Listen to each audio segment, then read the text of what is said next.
नमस्कार, मैं डॉक्टर संतोष चौधरी। आज मैं आपके सामने लेके आई हूँ हिंदी की पाठ योजना।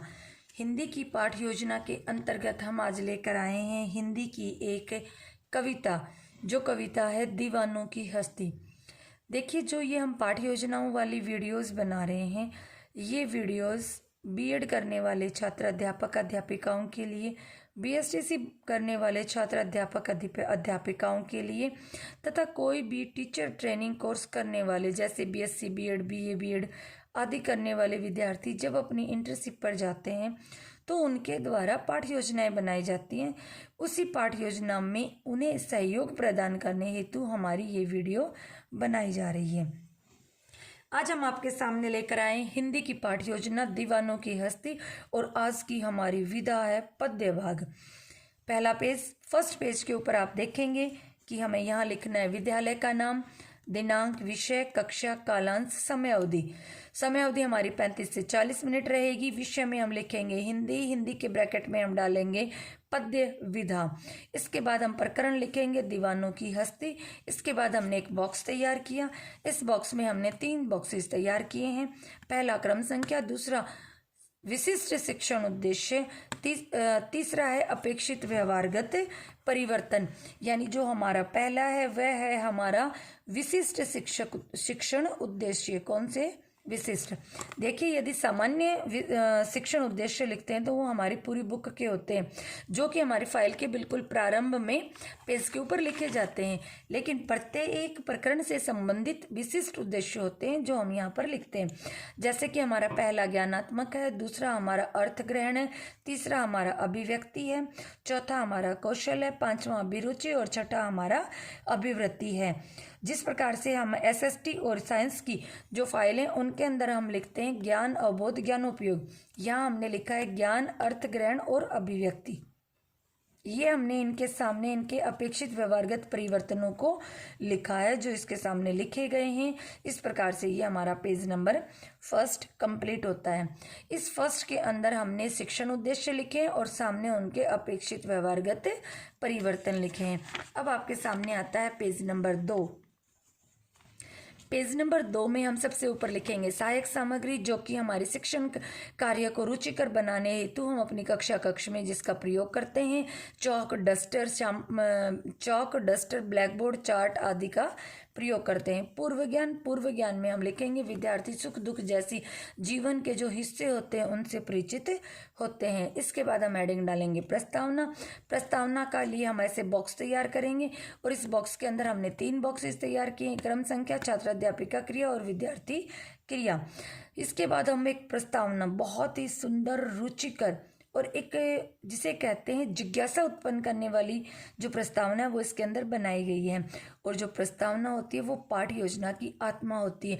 जिस प्रकार से हमारी आत्मा संतुष्ट है तो वो पाठ योजना भी बहुत ही अच्छी बनेगी। देखते हैं आज की प्रस्तावना क्या कहती है। पहला प्रश्न, प्रस्तुत चार्ट में आपको क्या दिखाई दे रहा है? बच्चे क्या कर रहे हैं? मस्ती कर रहे हैं। मस्ती कब की जाती है? सुख में की जाती है। सुख व मस्ती में हम क्या हो जाते हैं? दीवाने मस्त मौले। दीवानों की हस्ती कविता के बारे में आप क्या जानते हैं? आ गया समस्यात्मक।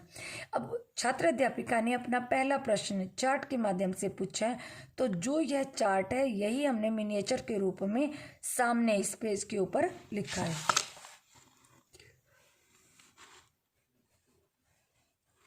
ये देखिए, हमने एक वाइट चार्ट लिया, उसको आउटलाइन की, उसके बाद जो भी हमारे संबंधित चित्र थे हमने उनको इसके ऊपर ड्रॉ किए हैं। फिर हमने इसके ऊपर ट्रांसपेरेंट कवर लगाया है और डबल साइड वाली टेप से इसे इस प्रकार से इस के ऊपर चिपका दिया है। इसके बाद ये हमारा 2 नंबर पेज कंप्लीट होता है। अब चलते हैं हम हमारे पेज नंबर 3 की ओर।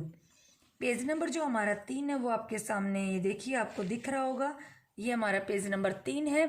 इस 3 के अंदर हमने एक बॉक्स तैयार किया है। इस बॉक्स से पहले हम पेज नंबर 2 में आपका बताना भूल गए कि यहाँ आप लिखेंगे उद्देश्य कथन, जिसके अंदर दीवानों की जो हस्ती है उसके बारे में हम विस्तार पूर्वक अध्ययन करेंगे। इस प्रकार से लिखा गया है।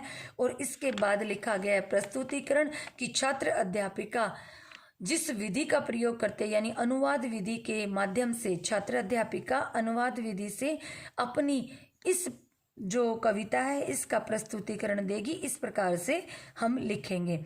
अब पेज नंबर 3 के ऊपर ये बॉक्स तैयार किया जाता है। बॉक्स के अंदर देखिए क्रम संख्या, शिक्षण बिंदु, छात्र अध्यापिका क्रिया, विद्यार्थी क्रिया और श्यामपट्ट क्रिया।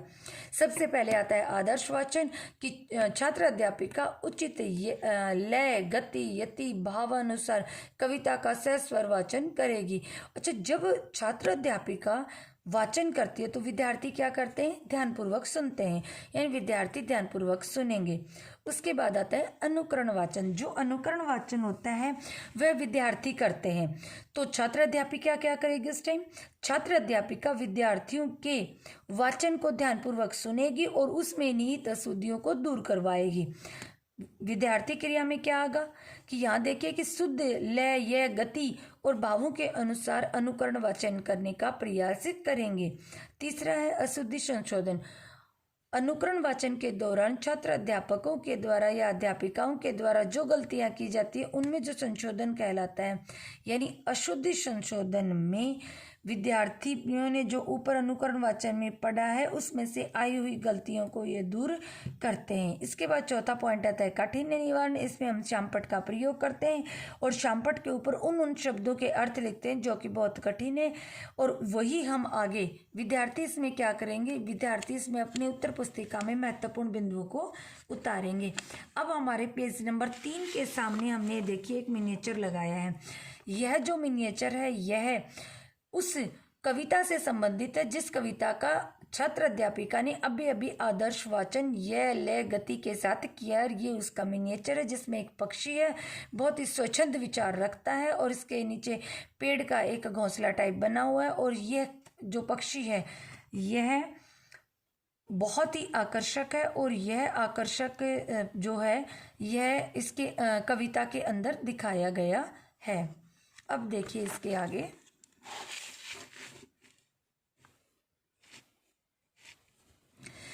जो हम पीछे श्यामपट्ट का कार्य करके आए हैं जिसका हमारा हेडिंग डला था काठिन्य निवारण। काठिन्य निवारण से संबंधित जितने भी कठिन शब्द थे छात्र अध्यापिका ने चार्ट के ऊपर वे कठिन शब्द लिखे हैं और उनका अर्थ लिखा है। अब छात्र अध्यापिका ने जो कार्य श्यामपट्ट पर किया वही कार्य हमने एक ब्लैक चार्ट के ऊपर किया है, और उस ब्लैक चार्ट के ऊपर हमने स्पार्कल के पेन के प्रयोग से उसके अंदर उनके शब्दों के अर्थ लिखे। उसके बाद ट्रांसपेरेंट कवर चढ़ाया और डबल साइड वाली टेप से चिपका दिया है।